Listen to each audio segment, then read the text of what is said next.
21세기 팬데믹은 한국 사회뿐만 아니라 전 세계를 변화시켰습니다. 과거 서구 사회 속에서 흑사병이 어떠한 영향을 미쳤는지를 역사 교과서에서나 보았던 우리가 팬데믹이 우리의 현실을 어떻게 변화시키는지를 지난 3년간의 시간 동안 충분히 배웠던 것이죠.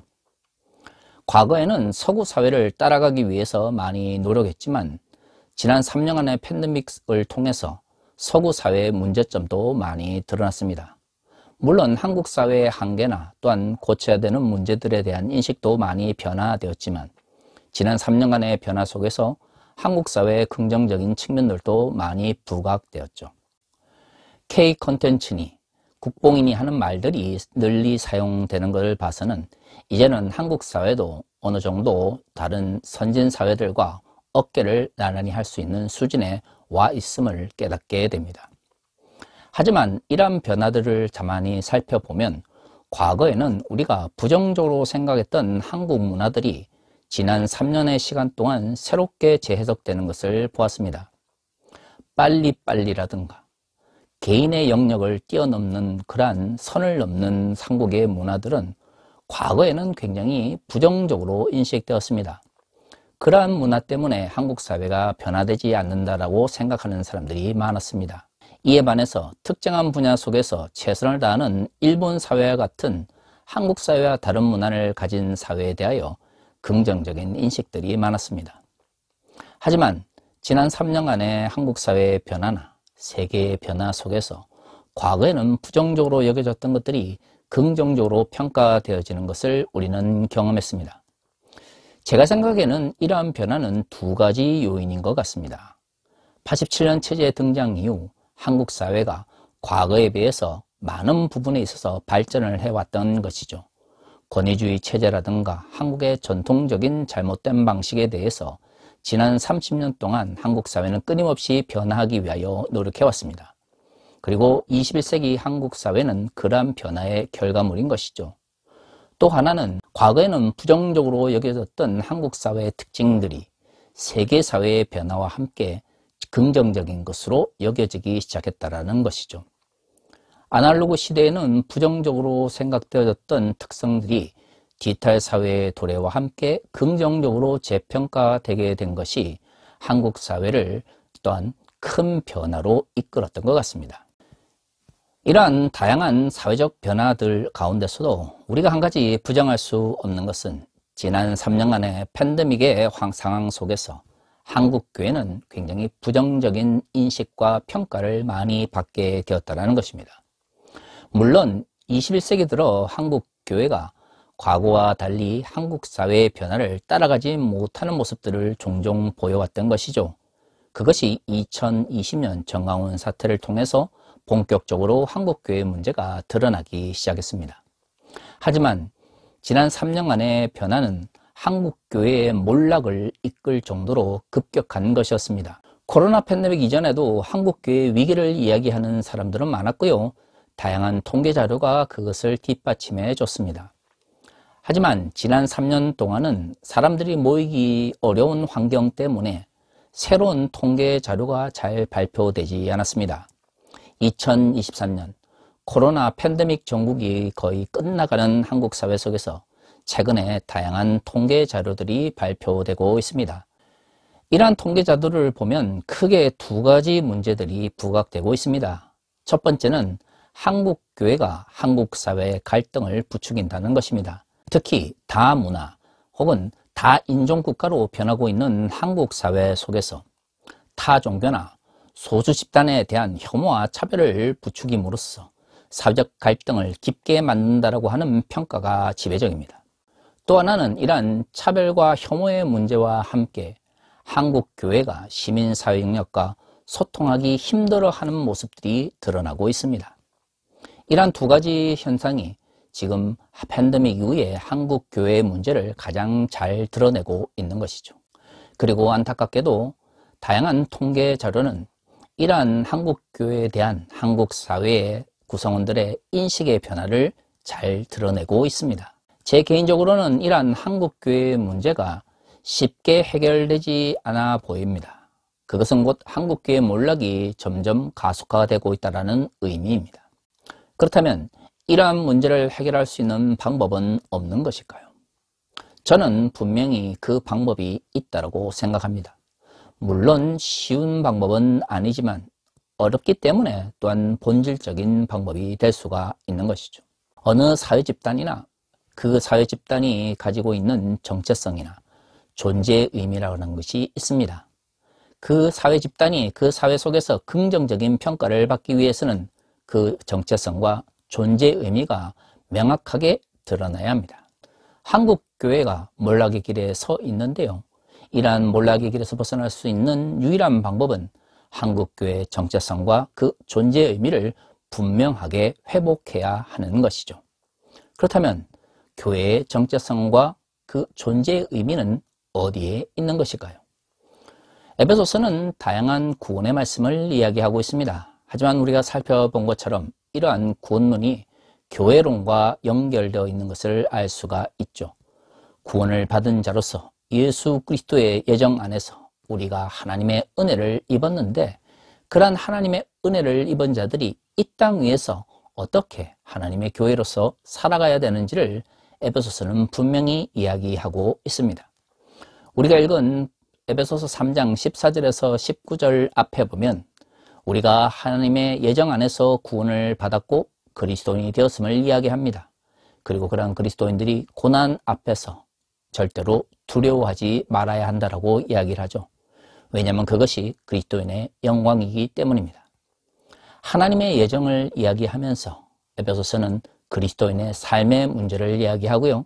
그리스도인이 이 땅에 살아가는 존재의 의미가 단순히 잘 먹고 잘 살기 위해서가 아니라 하나님 나라의 가치를 선포하며 또한 그로 인하여 받게 되는 고난에 대하여 영광을 받기 위한 것임을 분명하게 드러내고 있습니다. 오늘의 본문은 그러한 고난과 영광에 대한 바울의 가르침 다음에 오는 것이죠. 바울은 오늘의 본문을 통해서 에베소 교회를 향한 중보의 기도를 드러내고 있습니다. 중보의 기도란 결국 그 공동체나 또는 중보의 대상이 분명하게 자신의 정체성과 또한 존재의 의미를 드러내기를 바라기 때문에 하는 것이죠. 그러므로 오늘의 본문, 즉 중보의 기도의 내용을 살펴보면 바울이 추구하였던 그리스도인의 모습, 그리고 에베소 교회의 분명한 정체성이 드러나는 것입니다. 바울은 오늘 본문 14절과 15절에서 이렇게 이야기합니다. 이러므로 내가 하늘과 땅에 있는 각 족속에게 이름을 주신 하나님 앞에서 무릎을 꿇고 비노니, 세상을 창조하신 창조주 하나님께 에베소 교회를 위하여 바울이 무릎을 꿇고 기도하는 모습을 볼 수가 있습니다.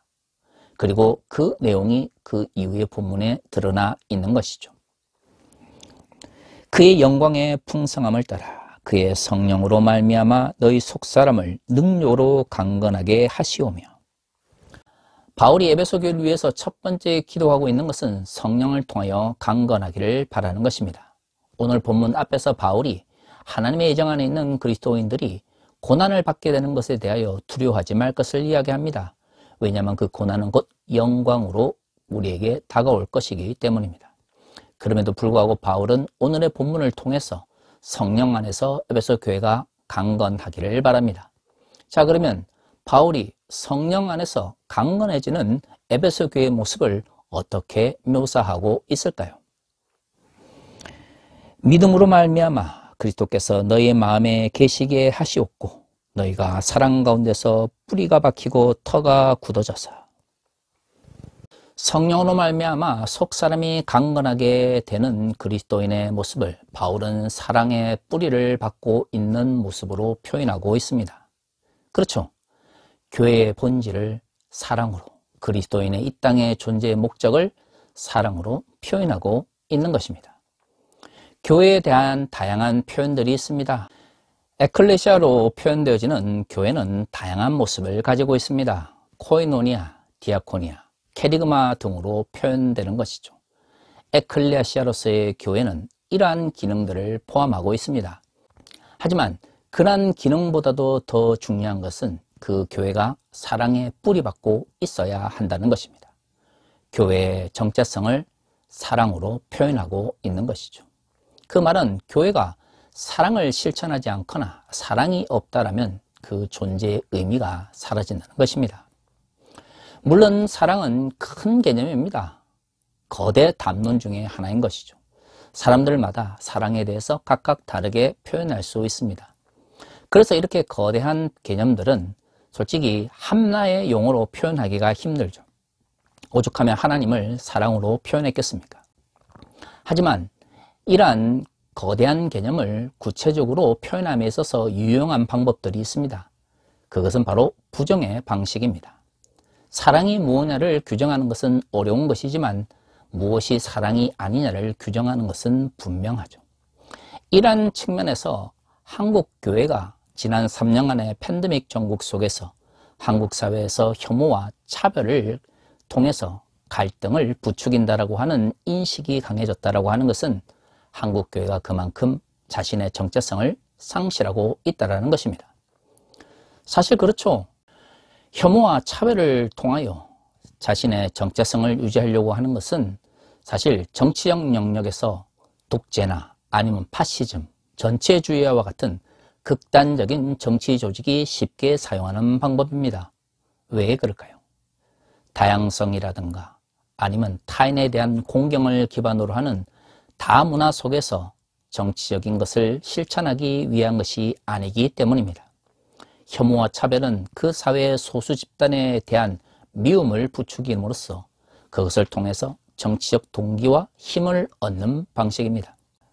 그래서 혐오와 차별을 부추기는 이들은 극단적인 정치적 행동을 하게 되는 것이죠. 그리고 그것은 결국 정치의 몰락을 이끌게 됩니다. 그렇다면 여기서 우리가 왜 정치 집단이 혐오와 차별에 기반한 정치를 하게 되는지에 대해서 생각해 보아야 합니다. 그것은 바로 이익입니다. 혐오와 차별의 정치는 결국 특정 집단이 자신의 이익을 지키기 위한 극단적인 방법과 도구로서 사용하기 때문에 그것이 정치적 영역 속에서 문제를 일으키게 되는 것이죠. 그렇다면 우리는 생각해 보아야 됩니다. 극단주의나 아니면 다양한 형태의 전체주의나 파시즘적 성격이 강한 정치 집단에서 사용하는 혐오와 차별의 방식을 왜 한국 교회가 적극적으로 수용하게 되었느냐 하는 것이죠. 바로 여기서 우리는 한국 교회의 몰락을 이야기할 수밖에 없는 것입니다. 왜일까요?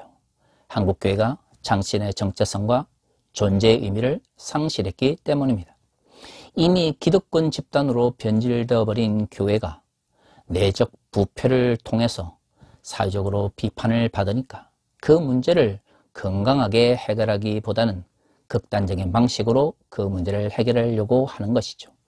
그래서 가장 쉽게 정치 집단들이 사용하는 혐오와 차별의 방식을 사용하게 된 것입니다. 난민들에 대한 차별과 이슬람에 대한 혐오를 부추기거나 사회적 소수자들이나 사회적 약자들에 대한 미움을 종교적으로 정당화하는 방식은 결국 한국 교회가 하나님 나라의 가치를 선포하는 교회가 아니라 이익집단으로 변질되었다는 것을 의미합니다. 하지만 오늘의 본문의 말씀은 이 땅의 그리스도인들이 분명히 사랑에 뿌리박고 살아가야 함을 이야기합니다. 그것은 교회의 정체성인 동시에 그리스도인의 정체성입니다. 오늘 본문은 그래서 다음과 같이 이야기하고 있습니다. 능히 모든 성도와 함께 지식에 넘치는 그리스도의 사랑을 알고 그 너비와 길이와 높이와 깊이가 어떠함을 깨달아 하나님의 모든 충만하신 것으로 너에게 충만하게 하시기를 구하노라. 누구나 성령 안에서 하나님께 주시는 은혜를 말미암아 하나님의 다양한 은사들을 누리기를 원합니다. 성령의 충만함을 이야기하는 한국교회의 많은 이들이 결국 바라는 것은 하나님께서 주시는 은혜와 은사인 것이죠. 오늘 본문에서 이야기를 하고 있는 것처럼 그리스도를 아는 지식의 문제는 결국 하나님에 대한 깊이 있는 이해를 요구합니다. 그렇다면 그 하나님에 대한 깊이 있는 이해는 무엇으로 표현될까요? 그렇습니다. 오늘 본문에서 말하고 있는 그것은 사랑인 것이죠. 사랑 안에서 하나님에 대한 지식도 깊어지는 것이고요. 사랑 안에서 하나님이 주시는 은혜와 은사를 충만하게 누릴 수 있는 것입니다. 교회의 존재의 의미, 정체성은 사랑에 뿌리박고 있어야 합니다. 많은 이들이 한국교회의 변질과 몰락을 걱정하지만 결국 한국교회의 문제를 해결할 수 있는 유일한 방법은 사랑에서 찾을 수밖에 없는 것이죠. 우리가 하나님은 사랑이 아니다라고 부정을 한다면 교회도 사랑에 뿌리박지 않아도 되고요. 굳이 사랑을 통하여 하나님을 알려고 하지 않아도 됩니다. 또한 사랑이 없이도 혐오와 차별을 통해서도 하나님의 충만한 은혜와 은사를 누릴 수 있겠죠. 하지만 성경은 그렇게 가르치지 않습니다. 우리가 정말로 하나님은 사랑이시다라는 그 말씀을 믿는다면 교회는 자신의 정체성을 사랑에 뿌리박고 있어야 합니다. 하나님이 정말로 사랑이시라면 사랑을 알고 사랑을 실천할 때에 비로소 하나님에 대한 깊이 있는 지식을 누릴 수 있다는 것을 고백해야 하는 것이죠. 정말로 하나님이 사랑이라는 걸 믿는다면 하나님이 주시는 모든 은사와 은혜는 결국 사랑을 통해서만 받을 수 있다는 것을 고백해야 합니다. 바울이 말하고 있는 에베소 교회의 이상적인 모습은 결국 사랑이 충만한 교회입니다. 그 사랑을 통해서 하나님을 알고 또한 하나님의 풍성한 은혜와 은사를 누릴 수 있기 때문이죠. 한국교회가 왜 혐오와 차별을 부추기며 또한 세상 사람들에게 복음을 제된 교회가 세상과 소통하지 않으려고 할까요? 결국에는 사랑을 잃어버리게 됩니다. 사랑을 잃어버린 교회가 결국 얻은 방법은 무엇일까요? 그렇습니다. 정치 집단들이 자신들의 이익을 지키기 위하여 사용한 혐오와 차별의 방식을 받아들이게 된 것이죠. 결국 그것이 한국교회를 몰락의 길로 이끌고 있습니다. 그렇다면 진정 한국교회의 변화를 바라는 그리스도인들이 해야 되는 것은 무엇입니까? 그렇습니다. 혐오와 차별을 부추기는 한국교회의 잘못된 방식과 싸워 나아가야 하는 것이죠. 그것이 바로 한국교회의 문제를 해결할 수 있는 유일한 길이며 또한 지금 우리가 해야 하는 이 시대의 사명인 것이죠. 더 이상 머뭇거릴 수 없습니다. 한국교회 몰락이 코앞에 다가오고 있습니다. 1년에 대형 교단들이 10만 명에서 12만 명이 줄어가고 있는 것이죠. 기존의 교회를 다니던 사람들이 안 나가는, 즉 가난한 교인들 뿐만 아니라 젊은 친구들이 교회를 떠나고 있습니다. 이러한 한국교회가 먼 미래가 있겠습니까? 정말로 교회가 하나님 나라의 가치를 선포해야 될 사명을 가지고 있다면 그 사명은 결국 사랑 안에서 혐오와 차별의 방식을 비판하며 몰아내는 데 있는 것입니다. 사랑하는 성도 여러분, 사랑 안에서 한국교회가 새로워지기를 원합니다. 그러한 사랑에 기반한 교회의 첫 번째 길은 바로 혐오와 차별을 몰아내는 것입니다. 사회적 약자들과 소수자들, 다른 문화를 가진 사람들과 낯선 사람들, 그러한 사람들을 향한 혐오와 차별을 부추기는 한국교회의 현재의 모습은 교회라고 부를 수가 없습니다. 그것은 기득권을 지키기 위하여 연약한 자들을 해코지하는 이익집단일 뿐인 것이죠. 한국교회가 교회로서의 정체성과 존재의 의미를 회복하기를 원합니다. 그것만이 지금 한국교회가 회복될 수 있는 유일한 방법입니다. 다 같이 기도하겠습니다.